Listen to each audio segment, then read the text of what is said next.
திருப்புமுனை திரைப்படங்கள் வரிசையில் இன்றைக்கு நாம் பார்க்க இருக்கும் திரைப்படம் முதல் மரியாதை. இதில் திரைக்கு முன்னால் தோன்றியவர்கள். இந்த படத்தில் சிவாஜி மேக்கப் இல்லாமல், செருப்பு போடாமல், சாதாரணமாக வழக்கமாக இருக்க வேண்டிய, எப்படி சாதாரணமாக இருக்காரோ அதே போல நடிக்க வேண்டும் என்று பாரதி ராஜா சொல்லிவிட்டார். கொஞ்சமாவது மேக்கப் செய்யலாம் என்றாலும் வேண்டாம் என்று சொல்லிவிட்டார். தான் மிகை இல்லாமல் நடிக்க வேண்டும், மிக இயல்பாக நடிக்க வேண்டும் என்று பாரதி ராஜா கேட்டுக்கொண்டார். சரி, நீ சொல்கிற மாதிரியே நடிக்கிறனப்பா என்று சிவாஜியும் ஏற்றுக்கொண்டார். இதில் திரைக்கு முன்னால் தோன்றியவர்கள் சிவாஜி கணேசன், சத்யராஜ், ஜனகராஜ், ஏகேஎஸ், வீராசாமி, கல்லுக்குள் ஈரம், ராமநாதன், தீபன், ராதா, வடிவுக்கரசி, அருணா, ரஞ்சனி மற்றும் பலர். திரைக்கு பின்னால் உழைத்தவர்கள் கதை வசனம் ஆர் செல்வராஜ், ஒளிப்பதிவு பி கண்ணன், படத்தொகுப்பு வி ராஜகோபால், வி மோகன்ராஜ், பாடல்கள் வைரமுத்து, இசை இளையராஜா, தயாரிப்பு மனோஜ் கிரியேஷன்ஸ், திரைக்கதை இயக்கம் பாரதி ராஜா. மத்திய அரசின் சிறந்த தமிழ் படத்துக்கான விருது பாரதி ராஜாவுக்கும், சிறந்த பாடலாசிரியருக்கான விருது வைரமுத்துவுக்கும் 1985 ஆண்டு பெற்று தந்த திரைப்படம் முதல் மரியாதை. பெரும்பாலான படங்களில் கவர்ச்சி பாவையாகவே வந்து சென்ற ராதாவின் நடிப்பு திறனை முழுமையாக வெளிப்படுத்திய படம் இது. இதில் நடித்த ராதாவுக்கு சிறந்த நடிகைக்கான தேசிய விருது கிடைக்கும் என்று பலரும் எதிர்பார்த்தார்கள்.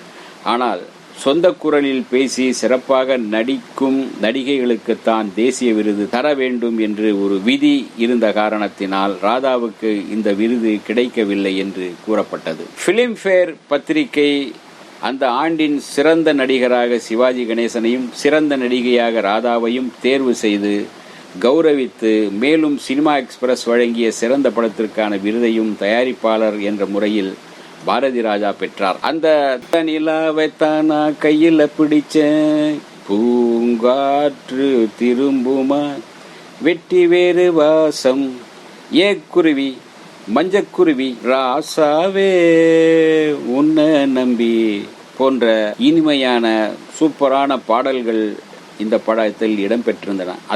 இடம்பெற்ற அத்தனை பாடல்களும் சூப்பர் ஹிட் வரிசையில் இடம்பெடுத்தது. அன்றைக்கு திரும்பிய பக்கமெல்லாம் இந்த பாடல்கள் ஒலித்து கொண்டிருந்தன. இன்றைக்கும் முதல் மரியாதை படத்தின் பாடல்கள் எங்கும் ஒலித்து கொண்டுதான் இருக்கின்றன. முதல் மரியாதை படத்தின் கதை சுருக்கம் பார்ப்போம். கிராமத்து பெரிய மனிதரான மலைச்சாமி மரணப்படுக்கையில் இருக்கும் காட்சியுடன் தொடங்குகிறது படம்.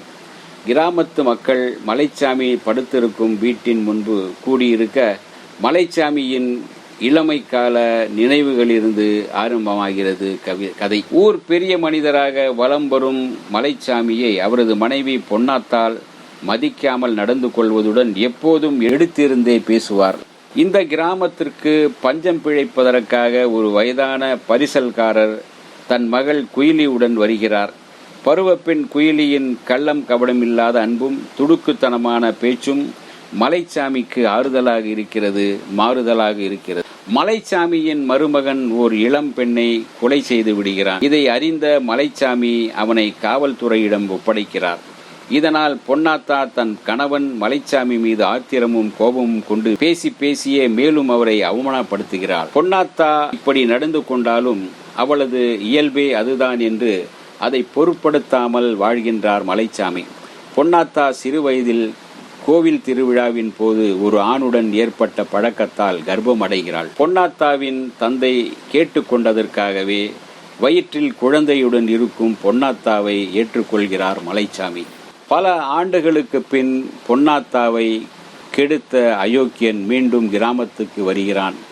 பரிசலில் வரும் அவனுடன் பேசும்போது அந்த அயோக்கியனின் தவறான நோக்கத்தை புரிந்து கொள்கிறாள் குயிலி. இவன் ஊருக்குள் நுழைவதால் தேவையில்லாத குழப்பங்கள் ஏற்படுவதுடன் மலைச்சாமியின் கௌரவத்திற்கும் பங்கம் ஏற்படும் என்பதை உணர்ந்து குயிலி படகோட்டும் துடுப்பால் அவனை அடித்து கொன்றுவிடுகிறாள்.